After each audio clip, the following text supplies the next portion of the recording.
Elmy is the regional non-representative of the Department of Labor, representing California, Arizona, Utah, Nevada, New Mexico, and Hawaii. She was appointed to this position in May 2014 by President Barack Obama. Elmy, congratulations to you on this award. And I'm gonna, Oh, beautiful. you've got some jewelry too. Oh my God. Way to Fix a your woman's heart. Thank you very much, Juliet, and thank you, Marilyn Fowler. When Marilyn was doing a lot of things for WIN, 15 or more years ago, she called me and said, hey, I'm thinking of doing this. What do you think? I said, what do you need? And so it's like, how do I help?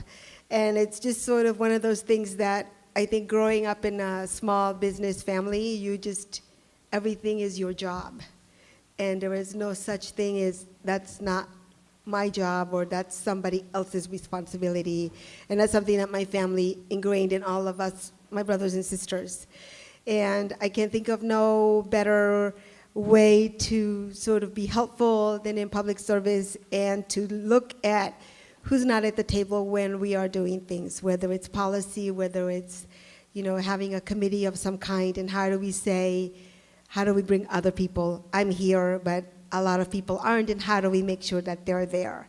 And so it's been a real honor for me, especially working at the Department of Labor, which when I first got appointed, I thought I knew very little. I knew some of the agencies of the Department of Labor, but it's the kind of place where if you are looking for a job and you need training, you probably don't think the Department of Labor could help you, but we can. If you are looking to figure out what jobs are out there, we have 3,000 one-stop centers all over the country where you can go look at your resume, talk to someone, look at job postings. In 2010, when I first went to Washington, one of the baptisms of fire of how to get things done was the oil spill in the Gulf. And we're looking at people who needed training. How do we make sure that we were getting services to different communities? We had phone calls 3 times a day. The first call at 9 with the White House, the second call with all the impacted governors, the third call in the afternoon with all the local elected officials. And in those calls, it was, what do you need, Governor Jindal? What do you need, Governor Perry? And whether it was, I never knew what boom was. They go, well, I need more boom. I thought, what the hell is that? It's those things they put in the water. Anyway, and so we provided those kinds of services to the states to make sure that the environment wasn't impacted, but people also knew where to go for help. So those one-stop centers in those states became really a one-stop center. If you wanted housing, you could go there and someone would tell you. If you needed food, you could go there. And those are the kinds of things that I thought, wow, I never knew the Department of Labor had all these things. If you have not been paid by an employer for 5 months and you are concerned because you don't have the legal right to be here, you can call the Department of Labor because we have enforcement authority and we can investigate.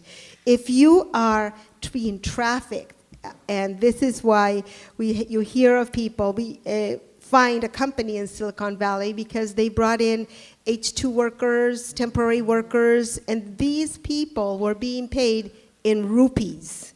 They were not even making $1.20 an hour. Those are the kinds of things that the Department of Labor can investigate, and we get back wages for folks. And then even though you look at it and you think, oh my God, that's such a big bureaucracy, does anybody really know or help? Well, 11 years ago, one of the women said, who worked the wage in our division, Priscilla Garcia, said, why is it that we're not working with the churches and other communities to inform people about their rights in the workplace? Empleo started. It's collected over $15 million in back wages for workers. Now, if you're making $5,000 in back wages to a person who's not making a lot of money is a lot of money. It can change people's lives. And so for me, seemed to be no better place than at the Department of Labor to look at the men and women in this country who work so hard from putting food on our table to making sure that our schools are clean, to every kind of job where we have enforcement authority and we can go and be very helpful to people. And of course, we have the Women's Bureau, which is the only federal agency, or the Women's Bureau is tasked with looking at the earnings of America's with the women in the workforce. Paid leave is something that's a big initiative. Not only that, we also raising the minimum wage. So these are the kinds of things with our Secretary Tom Perez, who walks into places and says things, I come here with an unrelenting sense of optimism. And I thought, how exciting is that when you hear that from a Secretary of Labor, because it's bringing hope, and that we're not just going to hear your problems, but we're going to go back and figure out what to do about it. And in Fresno, this is the last example, we had the drought. Secretary Perez met with the local leaders there, and he said, you know, as a Department of Labor, we may not be able to impact a lot, but we have a big stick. Let's use it and swing and see what we get. We were able to get $18 million for those folks for job training, whether it was, you know, cleaning dead wood so that there wouldn't be fires. So we're always looking for solutions in how to make people's lives better.